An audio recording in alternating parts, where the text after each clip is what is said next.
Hogwarts Legacy. Stop it. Get some help.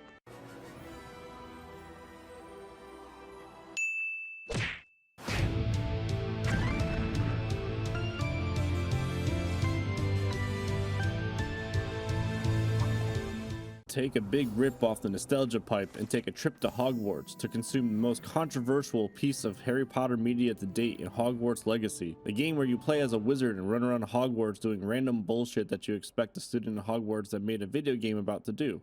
And regardless of any of the dumb political bullshit that's going on, Hogwarts Legacy is actually a pretty good game if you're a Harry Potter enjoyer. Hogwarts Legacy is an open-world entertainment, narrative, action role-playing, adventure, fighting, fantasy game that lives in a society. Here's the story. It's 1890. You're a teenage wizard who enters Hogwarts as a 5th year. You're sitting there chilling with a Fig Newton talking about magic or whatever nerds talk about. Then this dickhead George appears out of nowhere and follows you and Fig Newton onto the carriage, while an ominous and mysterious man looks on. And then you start flying to Hogwarts. George pulls out this little metal tube thing and goes on about how Fig's dead wife gave it to him. Apparently you see some glowy rune on it and you accidentally open it. Out of nowhere, a dragon swoops down and takes a bite out of crime and George. And now that you've been touched by death and witnessing George's consumption, you can see the Thestrals, which is a cool little detail if you know about the Harry Potter universe. The dragon then demonstrates what happens after you eat a bag of flaming hot Cheetos and you attend a quick gravity seminar. Then Fig realizes the thing inside the container is a port key, and you teleport. You appear at the Wizard Bay Gringotts and start looking for Vault 12. After taking some magical hidden paths and fighting some knights, you run into this ugly bastard, Ranrock the Goblin. Apparently he wants Vault 12, and when the bank teller tells him no, Ranrock gives him an advanced gravity seminar.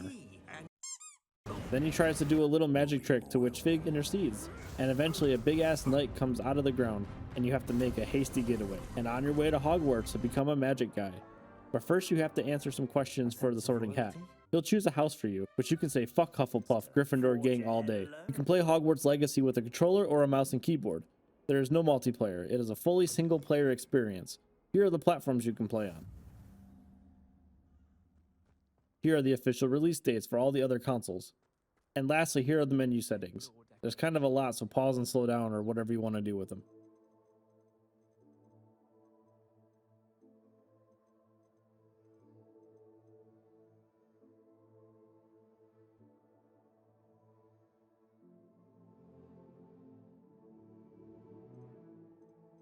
Graphically, the game looks really good. The spells and particle effects look good, textures all around look good, and there are some pretty badass cinematics. It gets all the bells and whistles, but you're gonna pay for it. Here are the system requirements. That 1080 Ti though. That's a good kitty. And now the gameplay, starting with the mechanics. You can attack with your little magic tricks. You can switch between which magic trick you want to do. Drink Shrek's ogre juice to heal yourself. Run and dodge things to avoid becoming a magical pancake.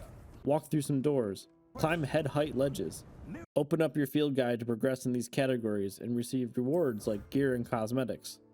And use the target lock feature so you don't miss because you suck. The main thing you're going to be doing is the main story quest. However, there's a ton of other random side bullshit you can do, such as learning spells by drawing a picture, dueling other wizards your own age, or just beating the shit out of some little kids, exploring the world to discover bullshit. But for the love of God, do not abandon Sebastian. You don't want to know what happens if you do. There are also classes you can attend at Hogwarts, such as Charms class, where you can do things to practice your skills, like this little marble game where you pull the balls to yourself, try not to let them fall off, or just listen to your teacher casually roast you. My, the summer months must have really taken a toll on you all. By the looks of it, you all spent your holidays practicing Obliviate on one another. And some side quests, such as like Moths to a Frame, where you need to discover the secret of a painting, which turns out to be that there's supposed to be a moth embedded into the front of it. So you go and find the moth, strip it of its freedom, and imprison it inside of the painting. Pretty clever quest name, actually. Here are some spell examples. You got Basic Cast, which just tickles the enemy a little bit. Ravioli, which gives you wall hacks. Protego, which aside from invoking the wrath of the Cheese Lord, it gives you the shield from Super Smash Bros. To avoid a non-consensual bisection. There's also different colored shields that you have to cast certain spells to... It's Leviosa. Stupefy, which stuns an enemy causing them to take increased damage, or Ancient Magic Throw, which throws whatever you can get your grubby little rat paws on at somebody's head. There's more, but we have deadlines. There are a bunch of unique environments for you to explore in and around Hogwarts as well, like the Forbidden Forest, which is forbidden, but we didn't progress far enough in the game yet. Hogsmeade, which is a town outside of Hogwarts where you can inquire about why every location around here starts with Hog.